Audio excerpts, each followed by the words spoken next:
ভারতের শিক্ষার্থীদের আন্দোলনের মুখে অবশেষে নতি স্বীকার করল মোদী সরকার। শনিবার পদত্যাগ করলেন নরেন্দ্র মোদী। তার পদত্যাগের ঘোষণার পর উল্লাসে মেতে ওঠেন আন্দোলনরত শিক্ষার্থীরা। রাজ্যে রাজ্যে শুরু হয় বিজয় মিছিল।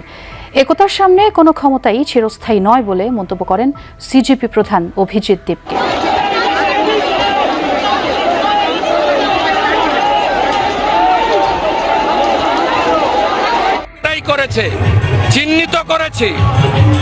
চিহ্নিত করেছি, মার্ক করেছি।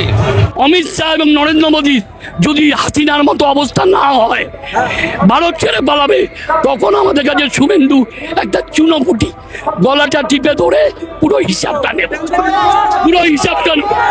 আর বাংলাদেশের মতো অবস্থা হবে। প্রধানমন্ত্রীকে টেনে নিয়ে নামে হিচড়ে তার বিচার চাইবে।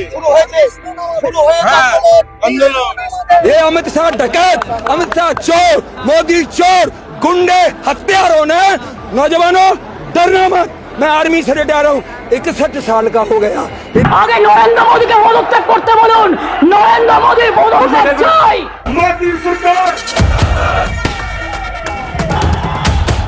ভারতের বর্তমান রাজনৈতিক পরিস্থিতিতে প্রশ্নপত্র ফাঁস ও ছাত্র আন্দোলনকে কেন্দ্র করে নরেন্দ্র মোদী সরকার বেশ চাপের মুখে রয়েছে।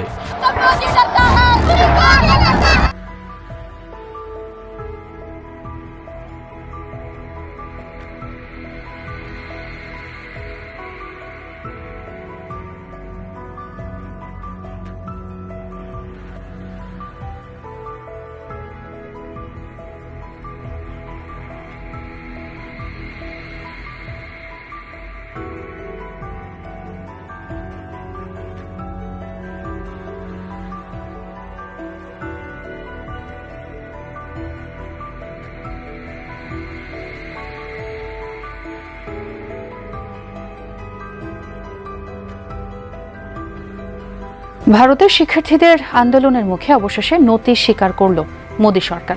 শনিবার পদত্যাগ করে নরেন্দ্র মোদী তার পদত্যাগের ঘোষণার পর উল্লাসে মেতে ওঠেন আন্দোলনরত শিক্ষার্থীরা। রাজ্যে রাজ্যে শুরু হয় বিজয় মিছিল।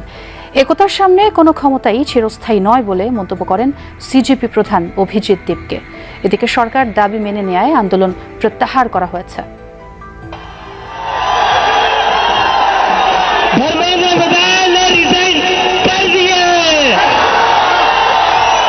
এই ঘোষণা বিজয়ের।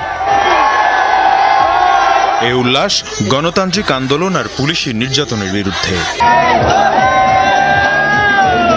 ককরোচ জনতা পার্টির প্রধান অভিজিৎ দীপকে শিক্ষামন্ত্রী ধর্মেন্দ্র প্রধানের পদত্যাগের ঘোষণা দেওয়ার পর এভাবেই উল্লাসে মেতে ওঠে পুরো যন্তর মন্তর।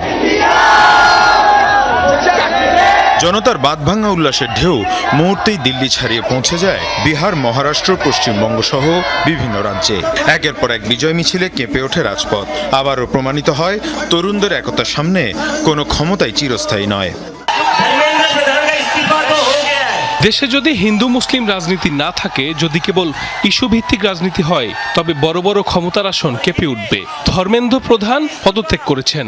এটি প্রমাণ করে যে যদি আপনি ভয় না পান এবং এই সরকারের কাছে মাথা নত না করেন, তবে আপনি যে কারো পদত্যাগ আদায় করে নিতে পারবেন। দুদফা আলোচনার মোদির একের পর এক ভিডিও বার্তার পরও যখন অনড় আন্দোলনরত শিক্ষার্থীরা, তখন নতি স্বীকার করতে বাধ্য হলো ভারতের কেন্দ্রীয় সরকার। অবশেষে স্থানীয় সময় দুপুরে পদত্যাগপত্র জমা দেন শিক্ষামন্ত্রী ধর্মেন্দ্র প্রধান। শিক্ষা ব্যবস্থার আমূল পরিবর্তন, শিক্ষামন্ত্রীর পদত্যাগ সহ বিভিন্ন দাবি নিয়ে প্রায় 1.5 মাস ধরে চলছে আন্দোলন। এক পর্যায়ে বিক্ষোভকারীরা পার্লামেন্ট অভিমুখে কর্মসূচি ঘোষণা করে, তবে পুলিশি বর্বরতার সামনে তা পরিণত হয় রক্তক্ষয়ী সংঘর্ষে। যন্তর মন্তর থেকে আন্দোলন ঢেউ ছড়িয়ে যায় দেশের প্রায় প্রতিটি রাজ্যে। আন্দোলনে যোগ দেয় কংগ্রেস, আম আদমি পার্টি, সমাজবাদী পার্টি, তৃণমূল কংগ্রেস সহ বিভিন্ন দল। নড়ে ওঠে বিজেপি শাসিত কেন্দ্রীয় সরকার। এডুকেশন মিনিস্টার ধর্মেন্দ্র প্রধান শিক্ষামন্ত্রী ধর্মেন্দ্র প্রধানের পদত্যাগ আমাদের শিক্ষা ব্যবস্থা পুনর্গঠনের পথে এক গুরুত্বপূর্ণ পদক্ষেপ। দেশের সংবিধান, গণতন্ত্র আর নিজেদের ভবিষ্যৎ রক্ষায় যেসব তরুণ রাজপথে নেমে জয় ছিনিয়ে এনেছেন, সেই সাহসী শিক্ষার্থীদের জানাই অভিনন্দন। অমিত শাহ এবং নরেন্দ্র মোদী যদি হাসিনার মতো অবস্থা না হয়, ভারত ছেড়ে পালাবে, তখন আমাদের কাছে শুভেন্দু একটা চুনোপুটি গলাটা টিপে ধরে পুরো হিসাবটা নেব, পুরো হিসাবটা নেব। বাংলায় বিজেপি জেতেনি, পশ্চিমবাংলায় জিতেছে জ্ঞানেশ কুমার, পশ্চিমবাংলায় জিতেছে জ্ঞানেশ কুমার 294টা আসন। আমি বলছি 293টা বাদ দিই, একটা কেন্দ্রে খালি রিকাউন্ট করুক, ভবানীপুরে খালি রিকাউন্ট করুক। মমতা ব্যানার্জি 30,000-এর বেশি ভোটে জিতেছে। আজকে সিআরপিএফ এর দ্বারা আমাদের জেনারেল দাঁড়িয়ে দেওয়া হয়েছে, দিয়ে দিদিকে রীতিমতো ধাক্কা দিয়ে লাথি মেরে দাঁড়ানো হয়েছে। শুভেন্দু যদি কথায় কথা বলে, আমি নরেন্দ্র মোদীর ছেলে, আমি জানি ও শিশির বড় অধিকারীর ছেলে, যদি ও শিশির অধিকারীর বেটা হয়ে থাকে, তাহলে ওর কাছে চ্যালেঞ্জ রইল ভবানীপুরটা একটু রিকাউন্ট করুন, ভবানীপুরে রিকাউন্ট করে যা রেজাল্ট হবে আমরা তৃণমূল কর্মীরা মাথা পেতে। নতুন করে কি ঘুরে দাঁড়াতে পারবেন? নতুন করে তৃণমূল কংগ্রেস ঘুরে দাঁড়াতে পারবে? তৃণমূল ঘুরে দাঁড়িয়ে আছে। আমি একটা কথা বলছি আপনাকে, আপনারা কিছুদিন আগে বাংলাদেশের অবস্থা দেখেছেন, নেপালের অবস্থা দেখেছেন, শ্রীলঙ্কার অবস্থা দেখেছেন। অমিত শাহ এবং নরেন্দ্র মোদী যদি হাসিনার মতো অবস্থা না হয় 2029-এর পরে, 2029-এর পরে নরেন্দ্র মোদী, শেখ হাসিনা ব্রেকফাস্ট করে, শুনুন, শেখ হাসিনা বাড়ি থেকে ব্রেকফাস্ট করে বাইরে বেরিয়েছিল তার সংসদ ভবনে যাবে বলে, কিন্তু উনি বুঝতে পারেনি যে 8 ঘন্টার মতন মৃত্যু আসছে। আমাদের নরেন্দ্র মোদী, অমিত শাহ ঠিক একই অবস্থা হবে। নরেন্দ্র মোদী এবং অমিত শাহ 2029-এর আগে ঠিক হাসিনার মতো অবস্থা হবে, ভারত ছেড়ে পালাবে, তখন আমাদের কাছে শুভেন্দু একটা চুনোপুটি গলাটা টিপে ধরে পুরো হিসাবটা নেব, পুরো হিসাবটা নেব।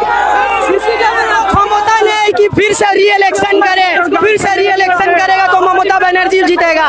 आज आप दिल्ली का कल हाल देख सकता है, स्टूडेंट को मारा है, कल बंगाल में भी मारेगा। आप लोग जानिए ज्यादा से ज्यादा उसको वोट का मार देने का, उसको आपका बच्चा मार खा रहा, मेरा बच्चा मार खा रहा, मैं खुद मार खा रहा हूँ, वोट कौन दे रहा है उसको? चोर है क्या वो? आके वोट फिर से काउंटिंग कर सकता है भवानीपुर में? है शुभेंदु का